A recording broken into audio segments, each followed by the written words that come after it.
আওয়ামী বেশিরভাগকে কোন অবস্থাতেই আমরা প্রশ্রয় দেব না, এই প্রতিজ্ঞা প্রতিজ্ঞাবদ্ধ হতে হবে। কারণ শেখ হাসিনা জানতেন যদি সঠিকভাবে ভোট হয় বিএনপির সাথে ঘুরে ওঠা যাবে না। তাই আমি জানি রাতে দিনে একজনের সামনে ভোট করছে, বিএনপির লোকের কোনো অভাব নাই, নতুন লোকের দরকার নাই, যদি কেউ মনে করেন নতুন লোক আসলে আগবে ভুল, শত্রু কোন সময় আপন হয় না। ভাইয়েরা, আমরা এমন কাজ করবো না যে কাজগুলি আয়োজন করছে আমার দলের এবং আপনারা যারা আছেন সবাইকে জানাবো, আমরা এমন কাজ করবো না যে কাজগুলো আয়োজন করে দেশের ক্ষতি করেছে।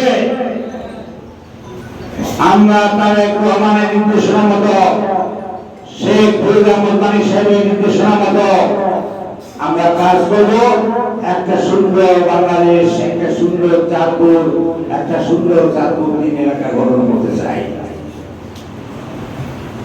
আর আপনাদের কাছে পরিশেষে আমার অনুরোধ থাকবে, আপনারা আমাদের সামনে নির্বাচন যে যাই বলুন, যে যা কথাই বলুক না কেন, নির্বাচন কিন্তু হতে হবে।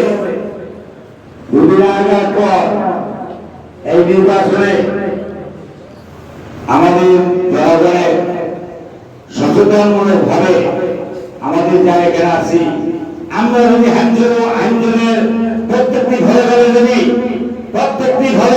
মহল্লায় যদি আমরা বিএনপির কথাটা বলি, শেখ ফরিদ আহমদ মানিক ভাইয়ের কথা বলি, ধানের শীষের কথা বলি, কোন মানুষ অজানা থাকবে?